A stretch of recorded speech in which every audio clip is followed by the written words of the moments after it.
kagabi at tinapos ito ngayong hapon. Sa 46 buildings, Dominic, 5 pa lang na gusali ang napasok ng mga otoridad kung saan nakita nga dito ang mga ginagamit nilang pan-scam tulad ng mga computer, SIM cards at mga scripts na nakasulat sa Chinese characters. May ginawang isang tindahan sa loob ng buong at may ginawang tindahan sa loob din at meron din restaurant, nightclubs, barber tulad ng spa at salon, mayroon din clinic. Nagkaroon din ng Dominic ng otoridad na ginawa nila ito para hindi maramdaman na sila o mga biktima sila na nakakulong o biktima ng human trafficking.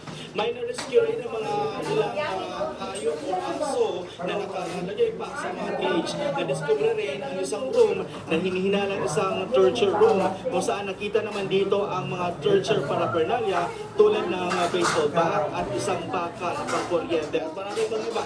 Maroon din yung mga damit na nakasampay sa labas ng mga building at yung mga electric fan, Dominic, ay nakabuta pa dito na umaandar at kahit pa yung kanilang mga aircon ay nakapon.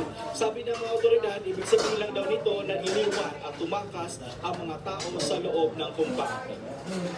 And yung mga nakita ko ng mga SIM cards, marami daan SIM cards, may mga computers na ginagamit nila.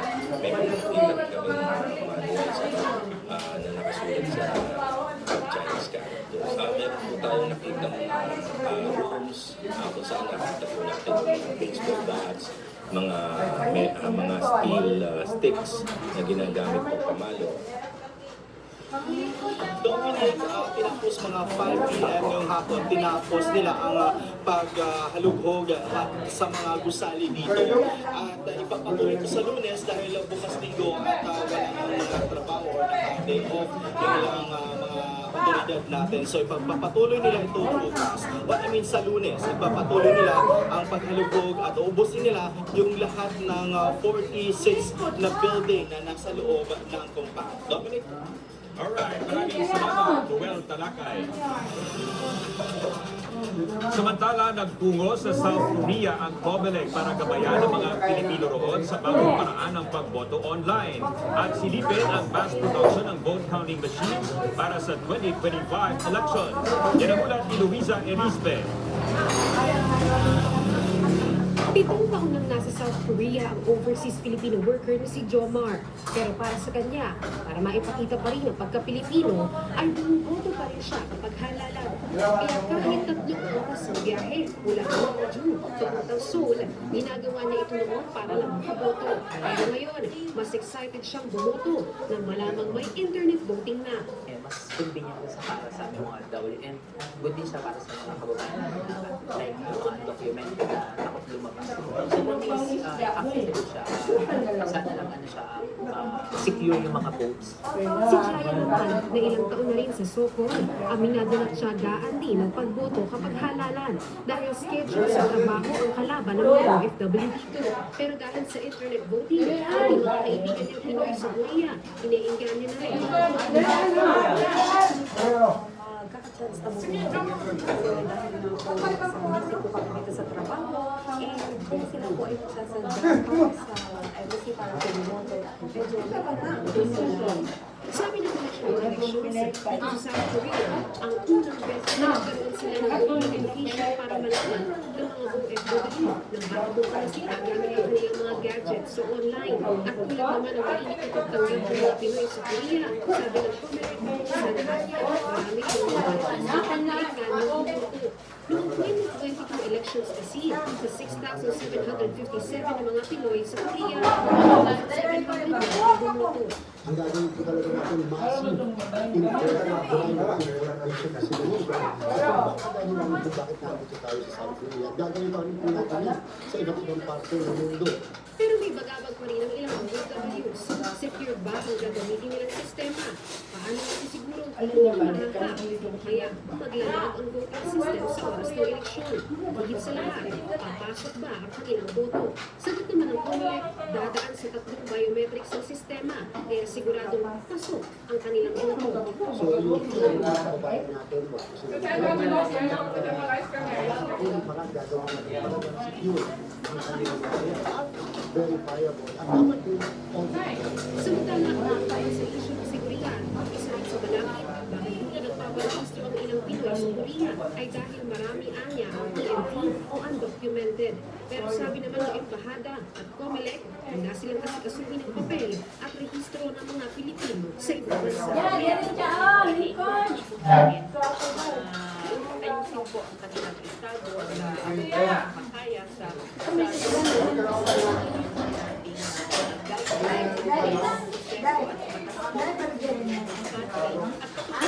tayo ng ugnayan sa ating mga counterparts sa gobyerno para maayos po yung mga kasi ayaw nyo naman ang dahilan ng bulog-bulog dito sa kanila ng kasi sabi ko, bulog ko mag-alala, magkaiba po ang pamiliyong botante at yung kanilang status. Dito sa South Korea, nasa 60,000 mga documented na Pilipino. Pero iilan lang ito ang mga rehistro. Pero kung yung election sa internet voting, maaga sila ng marami pang mga Pilipino sa ibang bansa ang makakapunta sa kalala. Wala dito sa Busan, South Korea, Lisa Erisper, sa pambansang TV, sa Panginoon ng Pilipinas. Sa ibang balita, tagumpay ang naging paglulunsad ng administrasyon ng iba't ibang programa sa Davao del Norte. Bukod sa Bagong Pilipinas Servisyo Fair, sinimula na rin doon ang CARD, Sibol at ISEP for the Youth Program. Yan ang mula ni Bella Las Boras.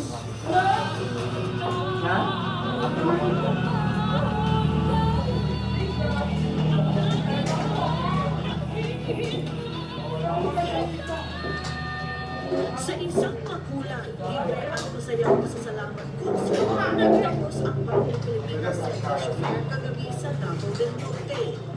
Ilang sikat na personalidad at banda ang nagtanghal dito, bagay na lubos ang ikinasaya ng mga presidente. Bago yan, buong araw na bumuros ang iba't ibang ayuda, serbisyo at programa sa BPSF Caravan sa probinsya. Sa kabuuan, umalo sa 913 million pesos o halos 1 bilyong pisong halaga ng tulong at serbisyo ang naihatid ng administrasyon sa Davao del Norte para sa higit ng 50,000 na benepisyaryo. But wait, there's more. Bukod sa BPSF Caravan, inilunsad din sa Davao del Norte ang ilang mahalagang programa tulad ng Integrated Scholarship and Incentives o ESIP for the Youth Program para sa mga estudyante, Startup Investments, Business Opportunity and Livelihood o SIBOL Program para sa mga maliliit na negosyante sa lugar, at Cash Assistance and Rice Distribution o CARD Program para sa mga kababayan na nagtuluspakan sa probinsya. higit na 2,000,000 beneficiary, 3,000 pesos kada beneficiary at 10 kilo ng bigas sa inyo lahat.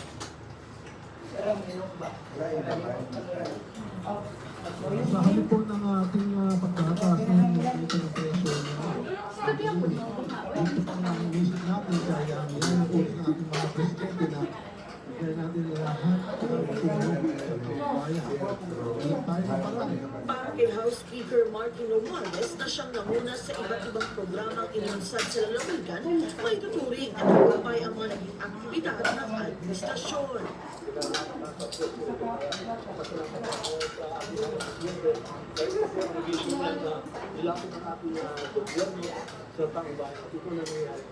Si dating Pangulo at ngayon Pampanga Representative Gloria Macapagal-Arroyo na isa sa 167 na kongresista na nagbigay suporta sa mga programa sa probinsya, may mensahe rin. Congratulations to the people of Davao del Norte and Tagum City, and many thanks to President Marcos and Sa mga susunod na linggo at buwan, target ni Speaker Romualdez na dalhin din sa iba pang panig ng bansa ang mga programang ito at sunod na rin sa hangarin ni Pangulong Ferdinand R. Marcos Jr.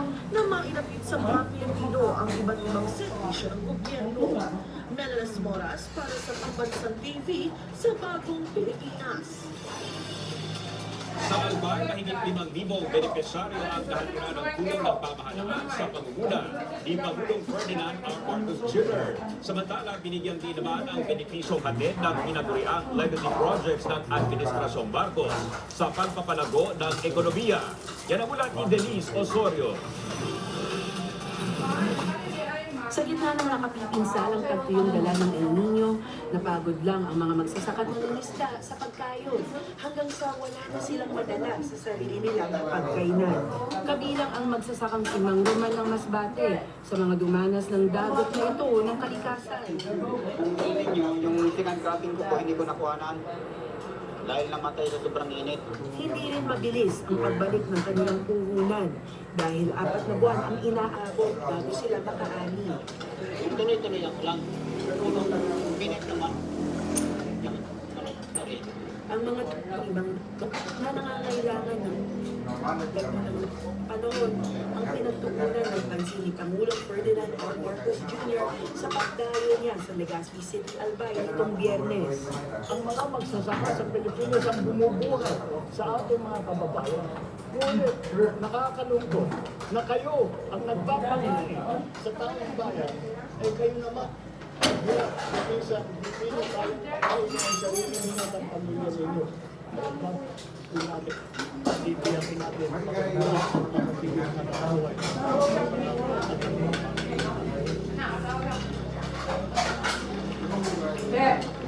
Mahigit 5,000 benepisyaryo tumanggap ng Presidential Assistance to Farmers and Fisher Folk o PASF habang simula muli. Malaking halaga po yun. Bakit na po yung kayo? Dahil wala na akong binhi. Walang may tatangin. Diba? Kung meron ka, makakabili kami ng binhi at saka yung pulverizer. Yung ang pinakamahalaga sa ating magsasakay. Alam natin ang ating mga laging nakuna sa ating dagat para sa economic stability. Kaya ang ay hindi lamang para sa kanilang kabutihan, kundi para rin sa kabutihan ng buong bansa. Binigyang din naman ni Ako Bicol Party List Representative Elizalde Co ang malaking tulong ng legacy projects sa Administrasyong Marcos para makausap ang ekonomiya hindi lang ng Bicol kundi ng buong Pilipinas. Legacy, food security, legacy, ang inyong legacy,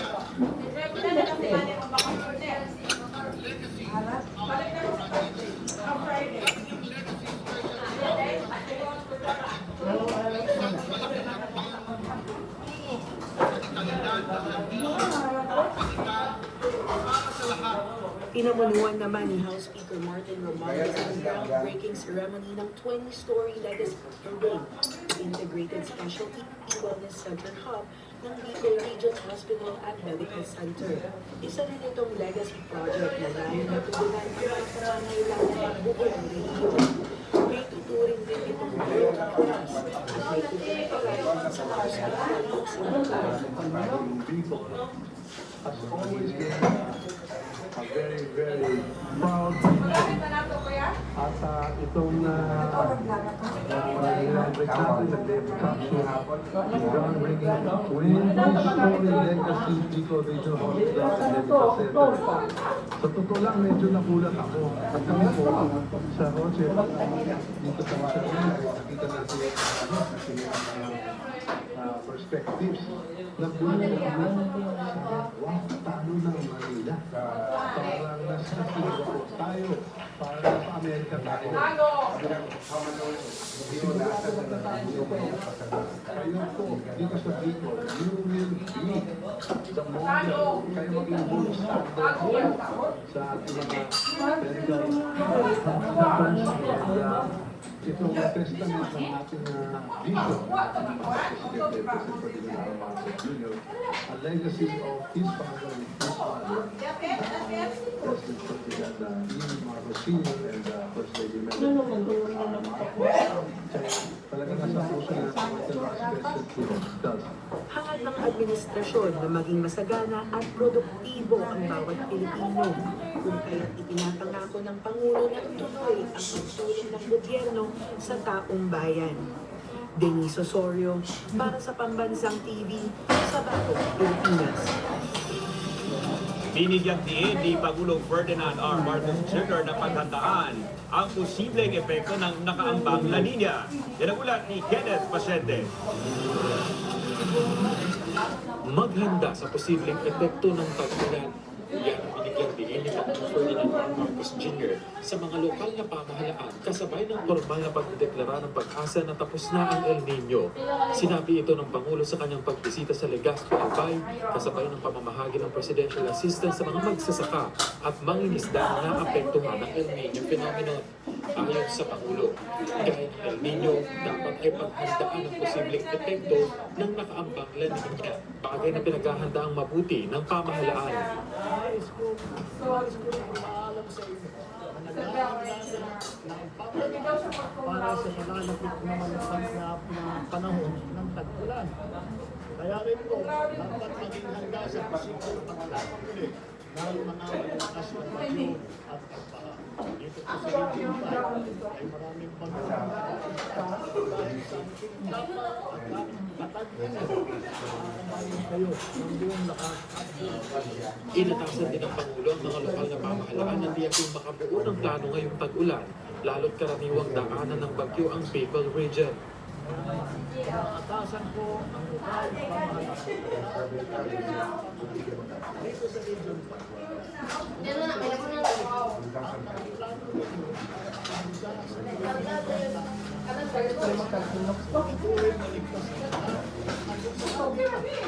Kailangan ito malikas may sa ako supply ng pagkain ang pangunahing pangangailangan ng Sabi naman po ng pamahalaan. Patuloy kaming sumaybay. Nanawagan din si Pangulong Marcos Jr. sa DPWH na makatutukan ng mga proyekto sa harap ng banta ng La Nina. Away ng kasino at ikatuloy. DPWH sumunod sa ating plano nang sa gayon ang struktura sa lalong magaling paraan. Sinabi po natin tapusin agad ang flood control project sa Bicol para sa ang pagbaha ng ang susunod na. Ayon sa pag-asa, inaasahan na sa 13 hanggang 16 na bagyo ang posibleng pumasok sa bansa ngayong taon.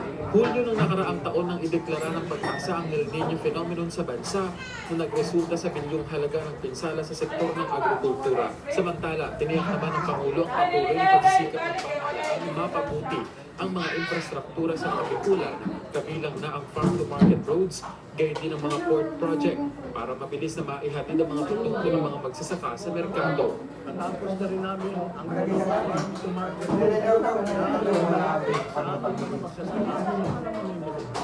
Taon nito, siyam pa ng farm-to-market road ang ating ipapagawa sa iba't ibang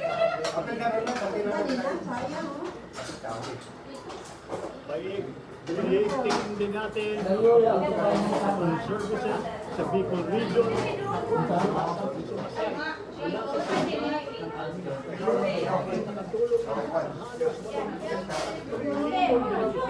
Aabot naman sa 162 milyong pisong halaga ng tulong ang ipinaabot ng Pangulo sa mga magsasaka at mangingisda na apektado ng El Nino phenomenon sa Bicol Region. Pinangunahan din niya ang pamamahagi ng land title sa 1,965 agrarian reform beneficiary sa rehiyon. Kenneth Pasyente, para sa Pambansang TV, sa Bagong Pilipinas. Isinagawa ngayong araw ang groundbreaking ceremony ng itatayong bagong gusali ng NBI headquarters sa Maynila na inaasahan magpapalakas sa kakayanan ng ahensya. Yan ang ulat ni Bernard Ferrer. Pinuna ang Presidente Angelo Marcos, NBI Director Henry Marcos, ang pagbababa ng tax Sa yung bagong gusali ng National Board of Investigations sa Manila. Dumalo sa aktibidad si Senador Aquino Coco Pimentel III, DPWH Secretary Manuel Bonongan, at dating Supreme Court Chief Justice Reynaldo Puno. Sa mensahe ko Senator Marcos, binigyan ko nito ang pagkagunan upang magkaroon ng bagong gusaling NBI upang makapagbigay ng maayos sa serbisyo sa publiko. To live up to the Bureau's vision of a world-class investigative institution, dynamic, respected, committed to the high ideals of law and order. Taong 2020 nang isinulong ni Senator Marcos na makapaglaan ng pondo sa itatayong gusali ng NBI. Inabot ito ang ilang taon hanggang mabigyan ng pondo ang proyekto na abot sa mahigit 2 bilyong piso. Sa pamamagitan nito, nakasama kasabay ang NBI bilang isang world-class investigative institution ang malaman ng cybercrime. Kayo dito sa NBI ay nakakako at bilib. Ang alam po natin sa lahat, ang mga kriminal ngayon ay sobrang pagka-high-tech. A lot more techy than any one of us at hindi pa. Nagbalik na naman si Director De Lemos sa dating gusali ng NBI at ang mayaman nitong kasaysayan na inayupa sa pagkakas ng Director Marcos Sr. Regional district officer sa panahon na yun ay isa lamang ang molde. Nagkakaiba na sila sa sukat sa dahil yung pagkakaroon ng dating presidente. Ang dating gusali ay may labing dalawang kung saan meron itong roof deck ng Kalipay. Inaasahang matatapos ito sa taong 2026. Dahil dadami na ako mga agents na mag-implement ng government, siguro mas gaganda ang ating response sa investigation. Masipan sa design sa Kalipay, may 6 na regional at district offices sa ahensya ang ginagawa. Bernard Ferrer para sa Pambansang TV sa Bagong Pilipinas. Titig na naman ang mga aktibidad ni Pangulong Ferdinand R. Marcos Jr. nitong nagdaang linggo. Kabilang na riyan ang pangingipagpulong kay Pangulong Volodymyr Zelensky ng Ukraine at pamamahagi ng ayuda at tutulong sa Davao at Bicol Region. Yan ang ulat Alan Francisco. Nagsimula ang isang linggo ni Pangulong Ferdinand R. Marcos Jr. sa pagdalaw sa bansa ni Ukraine President Volodymyr Zelensky. Personal na nagpasalamat si Zelensky sa suporta ng Pilipinas sa Ukraine. Kinabukasan ng Martes ay ang Foreign Minister naman ng United Arab Emirates ang tinanggap ni Pangulong Marcos sa Malacanang. Ngayong linggo, ilang opisyal ang pinanumpa ni Pangulong Marcos sa bago nilang tungkol. Kabilang dyan, ang bagong opisyal ng Philippine Charity Subsecretary Office, ng opisyal ng Liga ng Barangay, bagong Special Envoy to the United Arab Emirates, at bagong chairperson ng Regional Peace and Order Council sa Region 7. Kabi-kabila rin ang naging pulong ni Pangulong Marcos. Kasama riyan ang pulong ng NEDA Board sa panguna ng Pangulo kung saan inaprubahan ang pagpapababa ng duty rate ng bigas na mula sa 35% ay pinako na sa 15% hanggang 2028. Ayon sa NEDA, magiging daan ito upang makababa ang presyo ng bigas. Nanguna rin sa isang central meeting ang Pangulo kung saan ipinag-utos niya ang mas mahigpit na kampanya para matapos na ang online sexual abuse at exploitation sa mga bata. Pinag-usapan din sa central meeting ang pagbuhay sa minerals industry sa pamamagitan ng exploration initiatives. Nitong Martes, hinarap rin ni Pangulong Marcos sa mga opisyal ng Philippine National Police sa isang command conference. Binigyan ng update ang Pangulo sa kampanya ng pulisya laban sa 8 focus crimes. Nitong Miyerkules, ay mga miyembro naman ng Private Sector Advisory Council, Infrastructure Sector Group ang hinarap ng Pangulo at pinakinggan ang mga rekomendasyon kung paano may sasaayos ang infrastruktura sa bansa, kabilang dyan ang para sa transportasyon.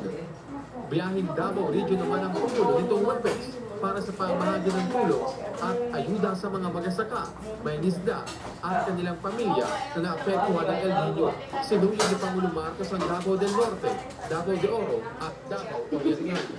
Pagsusubukan natin na mas lalo na galing panahon ay walang Pilipinong nakalubog sa baha at sa kahirap. Ito po ang bagong Pilipinas.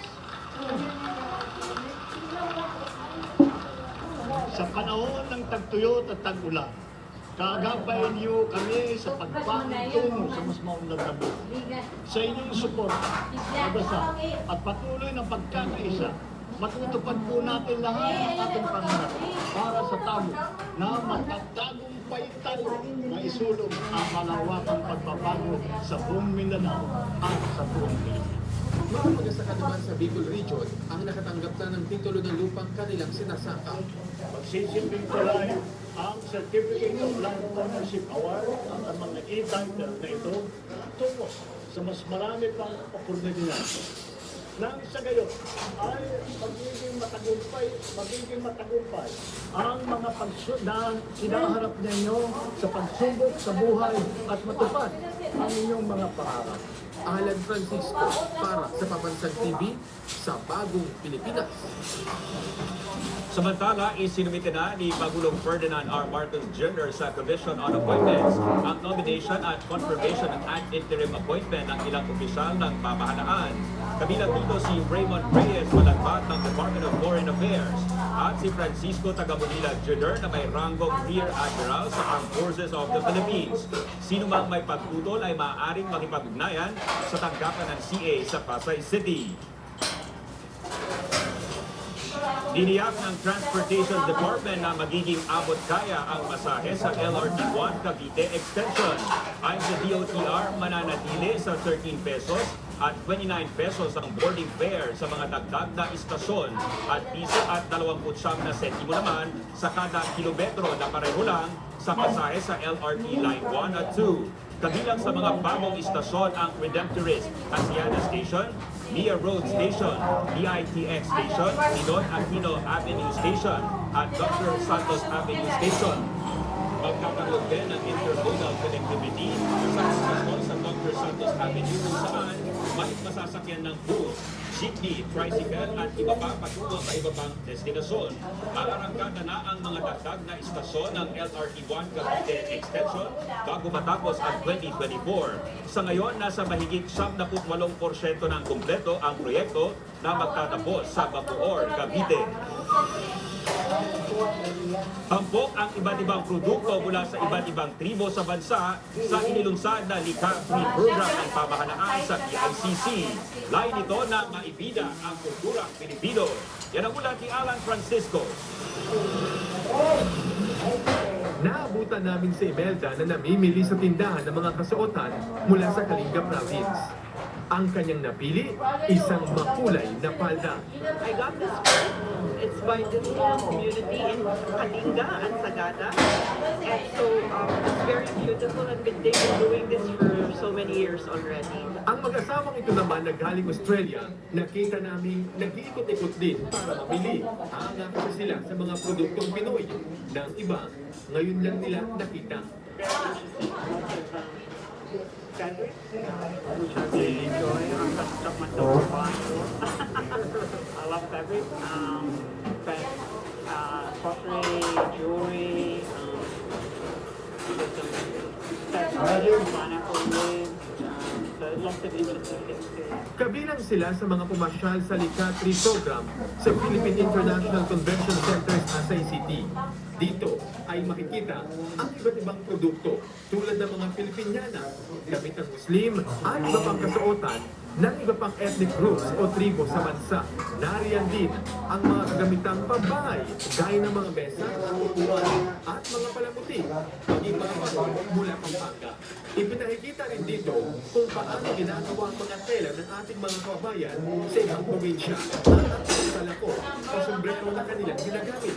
Kasama na rin ang mga tawon at bahul na namanap pa nila sa kanilang mga ninuno. So, malaking utang na loob namin dito. Dahil ito yung naging hanap buhay namin. So, kailangan namin i-pursue ito. Ipagpatuloy ng aming hanap. Pangalawa araw na ng programa na bukas sa publiko hanggang sa June 11 sa Forum 2 at Forum 3 sa PICC. Layunin nitong maging tulay para mas maitaguyod ang Filipino artisans, ang kanilang mga produkto at ang kulturang Pilipino.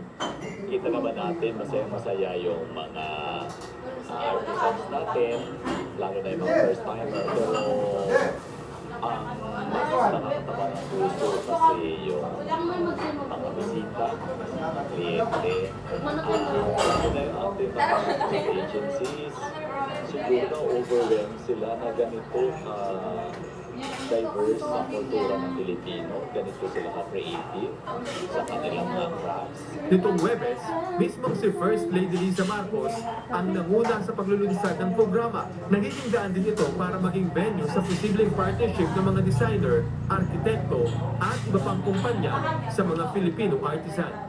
Alan Francisco para sa Pambansang TV sa Bagong Pilipinas.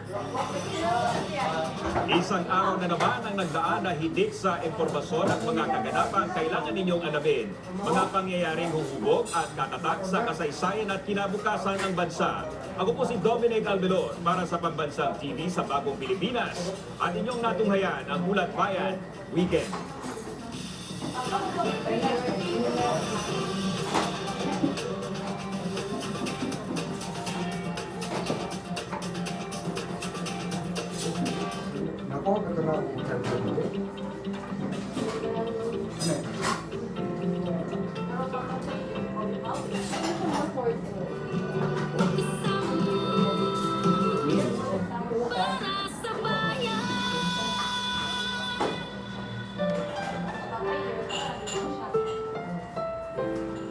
Ang susunod na programa ay Rated PG.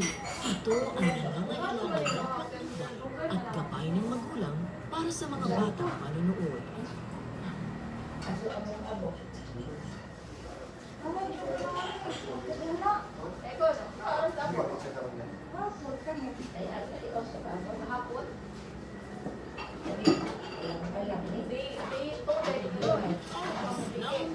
God's power, love, and revelation are sa pasaw. Bring everybody! There's the Philippines! Kahit taon ng right and now, Jesus Christ! Supernatural miracles abound.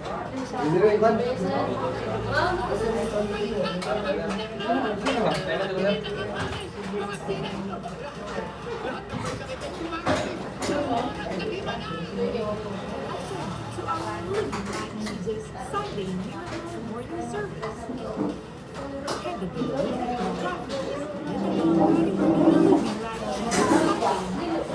Human Service. Headed to the Apostle Renato at the Ministries Worship Center.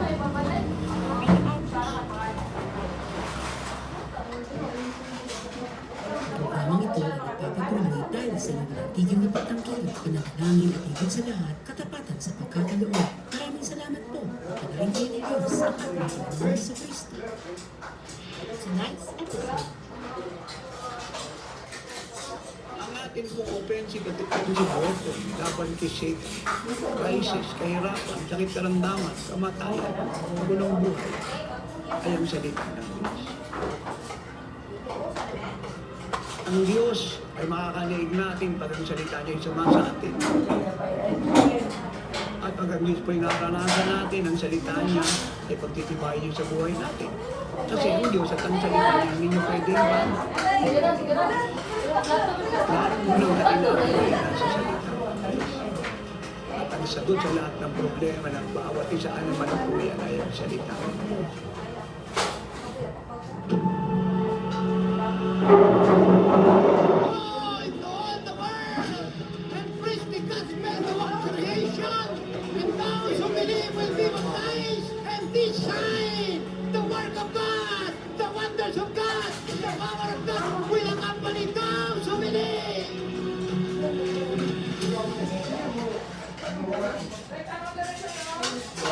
Tayo po yung viewer, Facebook listener ng programa ng Oras na Himala sa television at radio. Tayo po ngayon ay nasa ating pong live service dito po sa pinagpalang headquarters ng Living Light Jesus Church sa 1069. Manila, Pilipinas. Kung saan ang dakilang himala ay nangyaring nagkakaroon. At kung gusto niyo pong makaranas po ng mga lupa lang yan na hindi po tumitigil, ay buksan niyo po ng malaki ang inyong mga puso at maniwala po kayo ang Diyos ng himala. Ang Panginoong Kristo ay nasa inyo po mga tabi upang kayo po'y nagpapakit. At kayo po'y magpasalamat na kayo sa Kanya. Kayo ba lang po'y magpasalamat na kayo sa Kanya dahil siya po'y nangako at ito po ang sabi niya, Mark 16, 19-20. Nawas na ang salita niya ay nakipangaral ng totoong apostol, ng totoong lingkod ng Diyos. Ito kanyang kinukumpirma. Marami mga tanda, marami mga himala, marami kapabalan. Dahil siya po'y kasama po natin, siya po'y nanguna, siya po'y nangangako. Dahil ang salita, hindi babalik sa kanya, maliban ang nais sa mangyari. Kaya hintayin ko po niyo po mga testimony sa inyong mga sulat, niyo po mga email, para mabalita natin sa bansang ito po na walang ibang manggagamot si Jesus lang. Walang ibang tagapagligtas si Jesus lang. Walang ibang provider, defender, protector, shield, buhay natin na pwede magbigay sa atin ng eternal joy, eternal peace. Eternal life, maliban sa Kanya. At lagi niyo po ipamalita ang oras ng himala. Lalo na po ang ating 24/7 na broadcast sa YouTube. Abot nyo sa inyo mga kamag-anak, kaibigan, kakilala, ang manggagawa, kaklase, hiri ng burod, upang lahat ko'y ma-bless. And I promise you that only they will be blessed